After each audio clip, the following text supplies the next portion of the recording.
Good morning, church family. Happy Tuesday. Some of my fondest memories and most vivid memories go back to when I was 6 years old, back in Newport, Rhode Island, where my dad was stationed on a Navy vessel.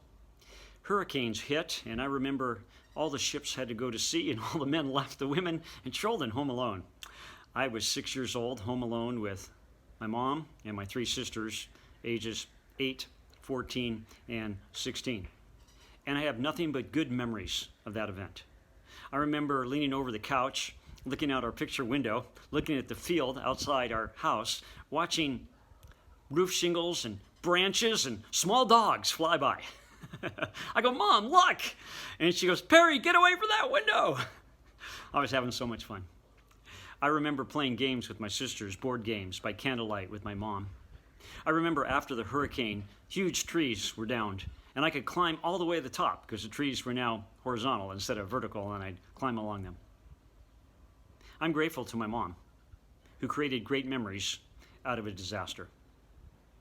Everyone is going to remember the pandemic of 2020. Your children are going to remember. You're going to remember.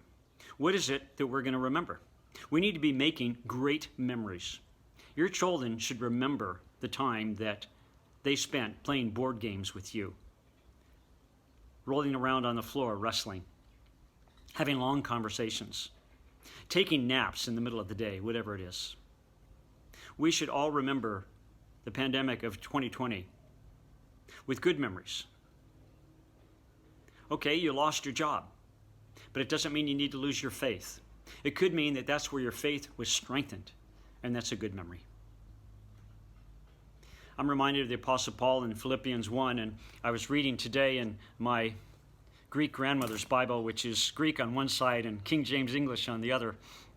I like to read both sides and see what she underlined, and I see in Philippians 1:12 in the King James, the Apostle Paul writes this about his quarantine: "But I would ye should understand, brethren, that the things which happened unto me have fallen out rather," and I put the word nicely, have fallen out rather nicely. He writes, have fallen out rather unto the furtherance of the gospel. When we think of the Apostle Paul in his time in 62 AD under state quarantine, we think of the gospel going out. We don't think of his hardships. I encourage you to create great memories for yourself and your children. And I remind you what our Chinese Christian brother said: don't waste the pandemic. God bless you, my brothers and sisters. You are in my prayers. Happy Tuesday.